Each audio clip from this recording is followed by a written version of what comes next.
Welcome to Cover Book Beat. I'm your host, Roger Nichols. Well, last year in April, we had the great pleasure of interviewing author Wesley Moore about his first published novel, Today, Oh Boy.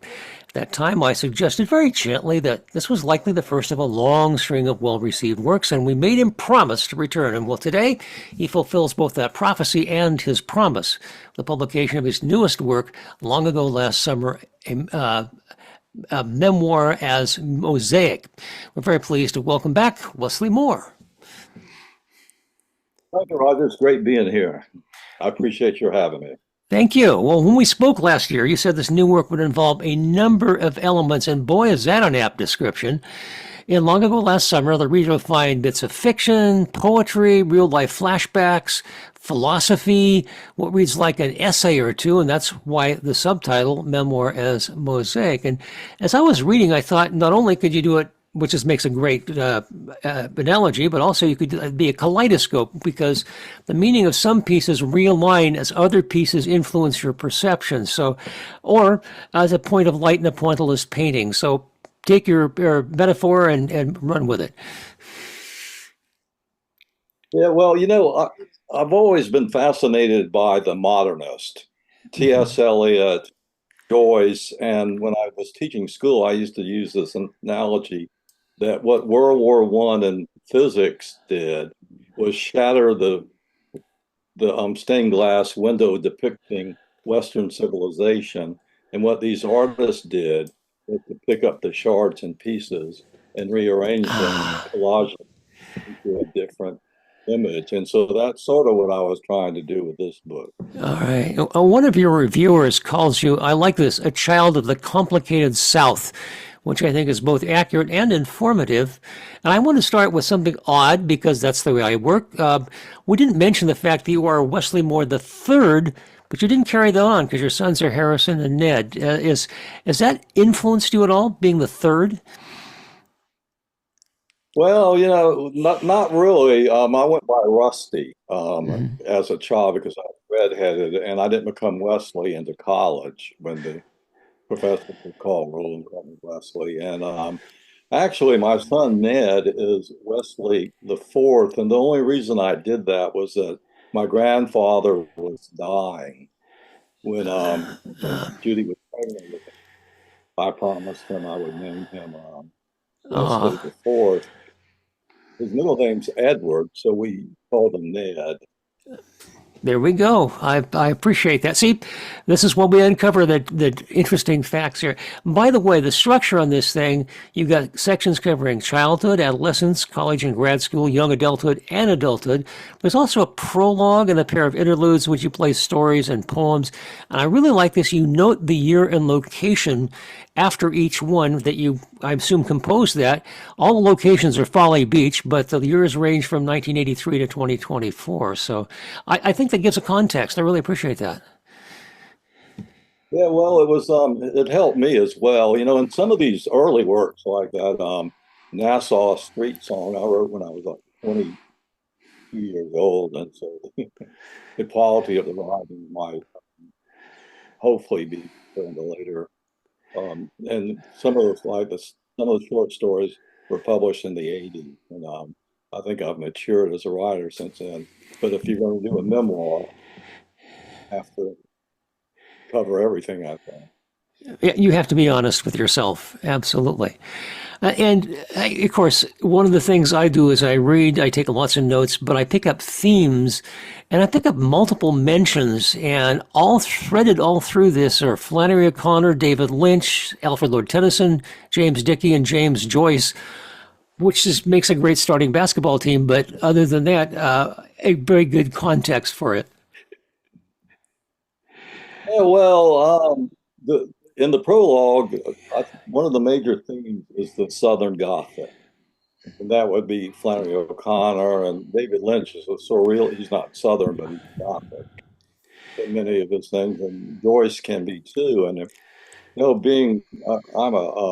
this is dangerous to say, but I'm a white liberal Southerner, which it makes me a rare being.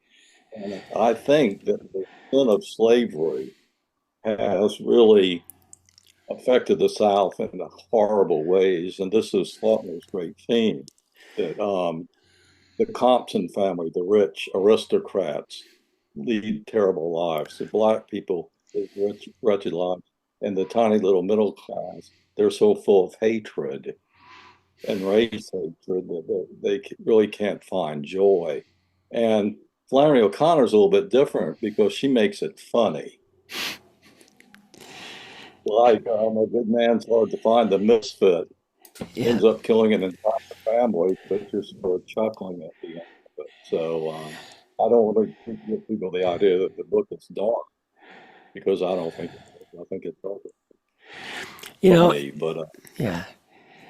Interesting. There was one paragraph that I pulled out that I thought that really kind of summed it up a bit. And if you don't mind, I'll read that. Is you write, although coming of age in the South and post World War II era could be very unpleasant, not to mention dangerous, it wasn't all bleakness and mayhem. We had more than our share of laughs, and despite the ignorance, bigotry, and anger manifested throughout our history, including the present with the MAGA movement, I'm nevertheless proud to claim the South as my homeland. After all, if it weren't for blacks and Scotch-Irish rustics, American culture will be dull indeed. That's a great insight. look at music, American music, black music, blues, soul, jazz, and then the country music and the bluegrass. Those are generally born in the South of displaced, not displaced people, but people on the lower rungs of the hierarchical system. And there's plenty of philosophy in this here. You discuss existentialism, Kierkegaard, Nietzsche, Sartre, and your Aunt Matilda. And I love you including her in that. Well, thanks. Yeah, it's in college that appears in the college section, and it's really eye opening. And I mean, I love the life of the mind. So even though I one time thought about writing a book entitled "Why Wesley Can't Read Kant," because some of the stuff is way. And you also ask in another one, do we essentially construct our own worlds, our malleable minds morphing like tadpoles into frogs? The protean mind reconstructing memories to adhere to its present day core, replacing Confederate colonel with that of Confederate general. We do that. And this is something we didn't know when I was a young child, that every time we recall a memory, we alter it slightly. Yeah, and that's another one of the things because much of this is my memory. How much of it is accurate, and how much of it has sort of morphed into something else. I mentioned that when I used to tell stories, and I didn't appreciate this. My wife, Judy Birdsong, said, "That's not what happened." and, and so it's I'm aware of that our minds, our memories aren't accurate. My wife is one of four kids, and sometimes when they get together, they remember incidents, and each one of them remembers it differently because of their different aspect and the things that were important to them at the time. So, yeah, very intriguing. What is memory? What is real? We could get it. That's philosophy for sure. Again, I've mentioned before last time that I'm always interested in how, as an old DJ, what the music that you come up with. And you have a deep catalog in your mind because you've got Dr. John, or Mac Rebenak as he was called, Bobby Hebb doing Sunny. You mentioned Tom Waits, Velvet Underground, Jimmy Reed, Merle Haggard, and of all people, Bucka White. You don't get pretty deep in the catalog until you get down to him. That's pretty interesting. Blues singer, amazing. I'll tell you what, it was interesting to me when once my publisher was going through the book, really, I had to change one of the epigraphs from a Jimmy Rogers song, I'm in the jailhouse. Mm-hmm. Had to change it because I had quoted a T-Bone Burnett Oh, cover and had to change a G to an apostrophe for the G. Golly. And I recently I've recently read this book that's in the galleys. Well, this is going to be backwards. Why People Die, by a former student of mine, Will Cathcart, and he has all kind of lyrics spilled throughout the book. And I'm wondering, seems like you could be able to quote a song lyric. I think, well, there's a whole thing, as a journalist, you have to be very cognizant of fair use doctrine and, how much can you borrow without running risk of being sued for without paying somebody for it. So those of us who work in the media, we have a little bit more leeway than some other folks do because we're reporting on what happens. So what we can do. But yeah, I understand that is a kind of a consequence. And there are people who sue for the slightest thing. There are several pop bands that are very well known for that, and as well as the Disney organization, which is will go after anybody. So yeah. Oh, but getting back to the music, I love music. It's probably my greatest love besides literature, and especially American music.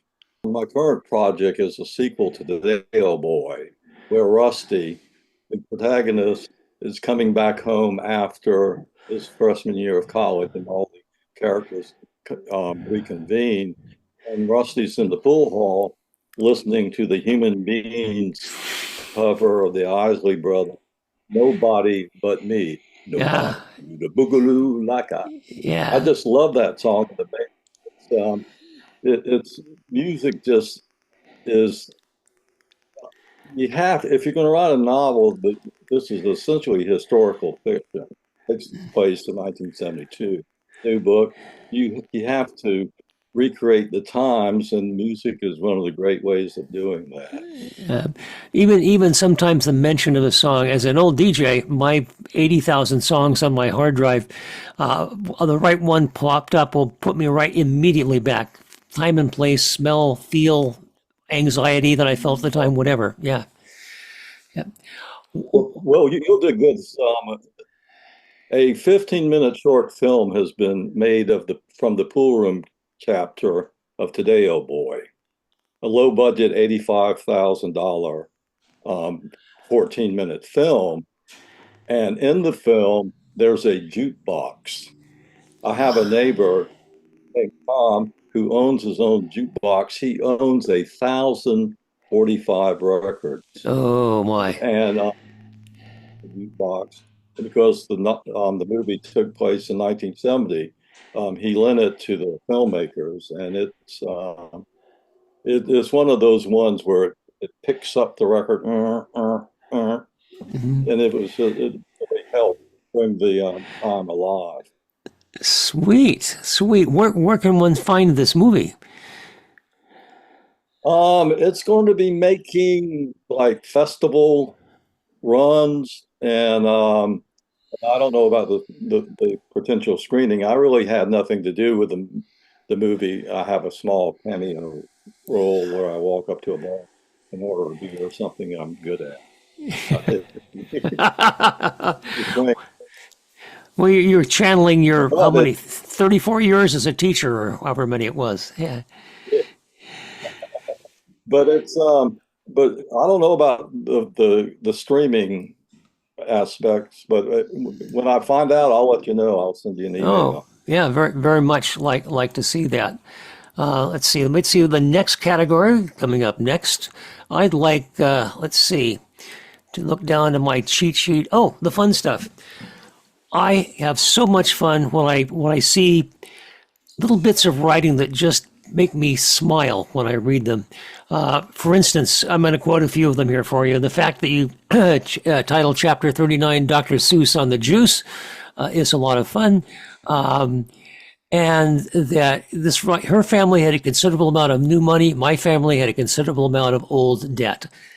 That's epigraphic writing. It really is excellent. Of course, you mentioned alcohol, the liquid Cupid, which many of us can testify to that. So I just get the feeling, I think I mentioned that last time, that you actually occasionally laugh out loud, you said, when you write. Yep. Yep. It's and it's good if years later you reread it and you chuckle. Yeah. And then this one I've never heard of, an old wives' tale claiming chihuahuas are good for asthma. I had no idea. One never knows. Yeah, but that's what they said. Wow. Fascinating. You also, at one point, I think there's some things in here that I would classify as an essay, a bit, some of your talk about philosophy and whatnot. But you actually issue a command. You say, get on it, neuroscientists. I want to know.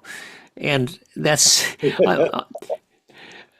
I am hoping that there are neuroscientists out there saying, okay, well, I'll get to work on that right away. So, fun.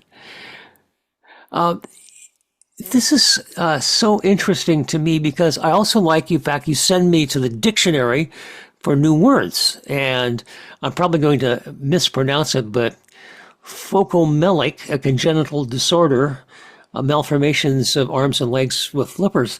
You think about thalidomide, which was something from the 60s that those of us of our generation would have some clue about.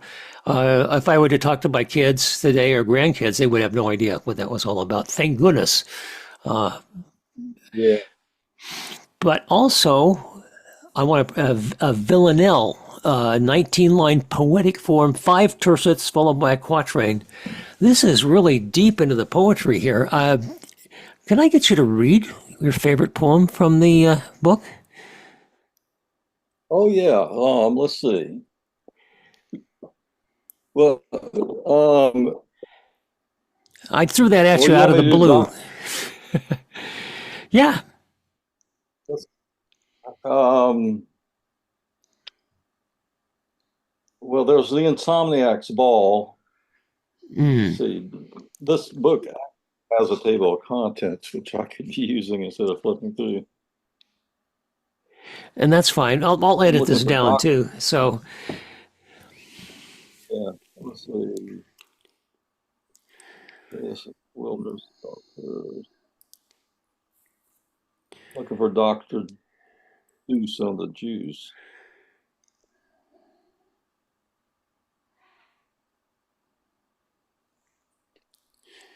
Okay, here it is, 161. okay.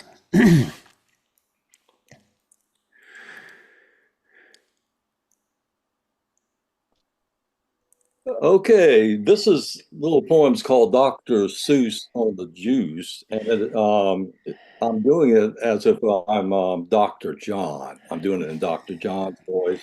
It has an epigraph by this cute little poem by John Crow Ransom, and the poem was called A Survey of Literature, and the epigraph is, "A better man was Aristotle, pulling steady on the bottle." Okay, so here we go. Dr. Seuss on the. When I read Kafka, I get wasted on vodka. Though Mr. William Faulkner go better than Johnny Walker. Can't do Proust with no gin in my juice. Obviously, Jameson be the choice when I open up my joys. Finnegan sober means a walloping hangover. Never do Virginia Woolf unless the bottle say 100 proof. Nobel laureate T.S. Eliot requires even a stronger inebriate. And remember, if you want to stay alive, don't read and drive. Bravo, bravo, bravo indeed. Love the voice too. Did you do any theater? No, I never have. Okay. I mean, you could have. I'll say that. You're very expressive and you got into that character pretty quickly. I love that. Well, I'm supposed to do an audiobook with this thing, but the publisher sent me voices, and they're British. And I said, No, no, no, no. that's not going to work. But I would love to read it myself, but it's way too much trouble. Oh yeah, it takes forever too. It's a very long, and this is not a huge book. It's 250 some pages, but it reads very quickly because each section pulls you to the next because you want to know what happens next, and that's what the good. It's the writer, it's the old sitting in the marketplace telling a story with a little begging bowl, and every so often pausing at the cliff dangling spot for alms, and then continuing. But yeah, you got that down, I think. Well, thank you. I know, and each piece can be read separately. They're self-contained, but I would, of course, read it from start to finish. Absolutely. And but certain little, for example, there's a short story in there called his own little world. And it's fiction. It's about a boy who visits another boy, and the boy is a strange little creature. And the boy tells the protagonist that he has a crush on a colored girl, and this just appalls the protagonist. There's no way he could have a crush. That's just not allowed. It's evil, and so he ends up going home and never visiting the boy again. Yeah. But if you read an essay later, you find out that I had a crush on the black girl who was the same girl from the story. I just took her from my own life and stuck her in that short story. And so that was highly taboo in the 1950s. Yeah. I also want to say that throughout you pay absolute tribute to your first wife, Judy Birdsong, who passed away from cancer. And we share that similarity and being happily remarried as well. To steal lightning twice from the gods is an amazing feat. Oh yeah, and it really is. And you know that villanelle, the villanelle in the book was written by my wife Caroline about having to live during my grieving with Judy Birdsong's presence sort of looming in the house. And Caroline is an absolutely wonderful. My current wife, my last wife. There you go. Yeah, and she is also a professional editor. Oh, what you? So you're vertically integrated there, as they say. Yeah, she right now she's doing projects for Forbes Publishing, and it's so she lives a life of literature and word. I think that's a marriage made in heaven right there. I can tell. Is there anything that you want to make sure that we get out about the book that we haven't talked about at this point? Not really, but I'm also a graphic artist, and I actually make more money from my art than I do from my writing. Oh my goodness. And so if I could hold up one of my, Yes, I call them please. fake.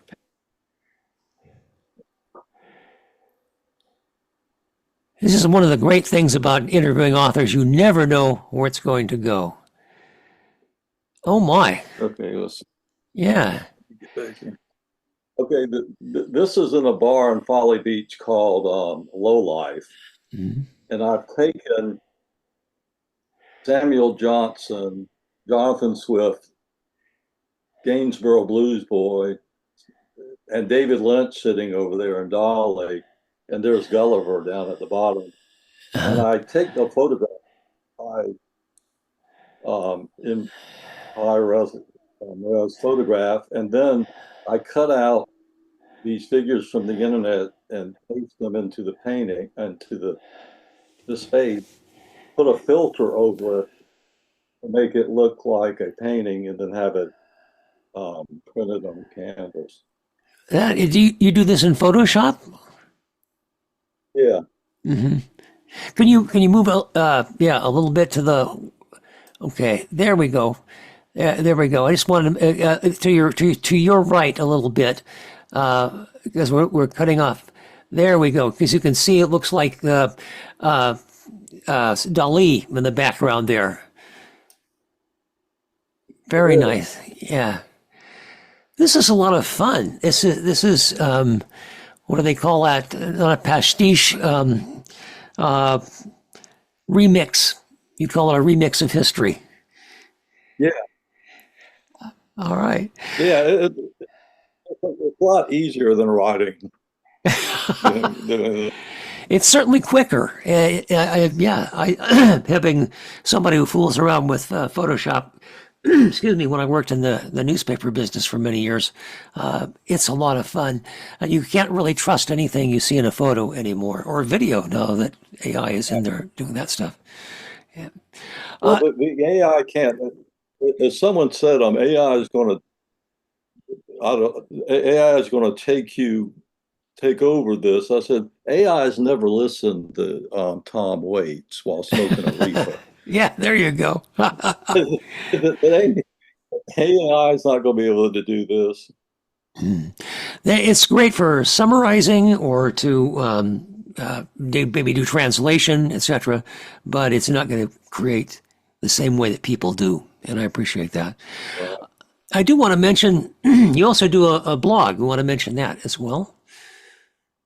Yeah, it's called You Do Hoodoo ? And it's WLM dot excuse me WLM3.com. And that's where a few of these pieces came from the blog, and I find them into essays.